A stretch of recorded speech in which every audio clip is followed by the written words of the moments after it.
അസ്സലാമു അലൈക്കും വറഹ്മത്തുള്ളാഹി. ബിസ്മില്ലാഹി വൽഹംദുലില്ലാഹി വസ്സലാത്തു വസ്സലാമു അലാ റസൂലില്ലാഹ്. ഇപ്പൊ കഴിഞ്ഞ ഒരു ആഴ്ചയിൽ നമ്മളെ എമർജൻസിയിൽ നട്ടെല്ലിന് ക്ഷതം സംഭവിച്ച മൂന്നാളുകൾ വന്നു. ഒന്ന് കിണറ്റിക്ക് വീണ ആള്, ഒന്ന് ജോലി സ്ഥലത്ത് ബിൽഡിംഗുമെന്ന് വീണ ആള്, ഒന്ന് റോഡ് അപകടത്തിൽ പറ്റിയ ആള്. അപ്പൊ ഇത്തരത്തിലുള്ള അപകടങ്ങൾ വർദ്ധിച്ചു വരികയാണ്.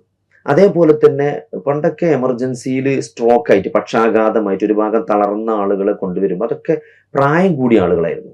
എന്നാൽ ഇന്ന് നമ്മളിപ്പോൾ ഒരു റീഹാബിലിറ്റേഷൻ സെന്ററിലോ അല്ലെങ്കിൽ ഒരു എമർജൻസിയിലോ നിൽക്കുമ്പോൾ നമ്മൾ കാണുന്ന ഇത്തരത്തിലുള്ള സ്ട്രോക്ക് പേഷ്യൻസ് എന്ന് പറഞ്ഞാൽ നമ്മളെ അത്ഭുതപ്പെടുത്തുമാറ് പ്രായം കുറഞ്ഞ ആളുകളാണ്.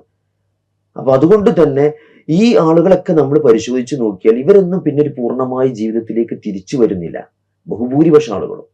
എന്നാൽ ആധുനിക സൗകര്യങ്ങൾ ഉപയോഗപ്പെടുത്തി നല്ലൊരു റിഹാബിലിറ്റേഷൻ, മാനസികമായും ശാരീരികമായും നല്ലൊരു റിഹാബിലിറ്റേഷൻ അവർക്ക് കൊടുത്താൽ പഴയ അവസ്ഥയിലേക്ക് എത്തിയിട്ടില്ലെങ്കിലും അവർക്ക് സംതൃപ്തിയുള്ള ഒരു മാനസിക ശാരീരിക അവസ്ഥയിൽ നിന്നുകൊണ്ട് അവരെ റിഹാബിലിറ്റേറ്റ് ചെയ്യാൻ നമുക്ക് പറ്റും. അതുകൊണ്ട് തന്നെ അത്തരത്തിലുള്ളൊരു സംരംഭമാണ് കോഴിക്കോട് മെഡിക്കൽ കോളേജിനടുത്തുള്ള കെയർ ഹോം. അവിടെ നമ്മൾ ഒന്ന് കാണണം, നിങ്ങളൊക്കെ അവിടെ വന്ന് കാണണം. കാരണം അതിൻ്റെ ഒരു വെടിപ്പും വൃത്തിയെ കണ്ടാൽ ഇത് നമ്മൾ വല്ല ദുബായിയോ സിംഗപ്പൂരാണോ എന്ന് വിചാരിച്ചു പോകും.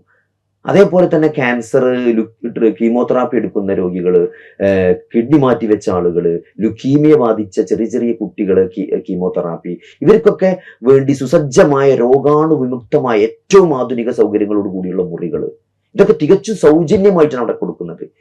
40,000-ലധികം സ്ക്വയർ ഫീറ്റ് സൗകര്യമാണ് അവിടെ ഒരുക്കിയിട്ടുള്ളത്.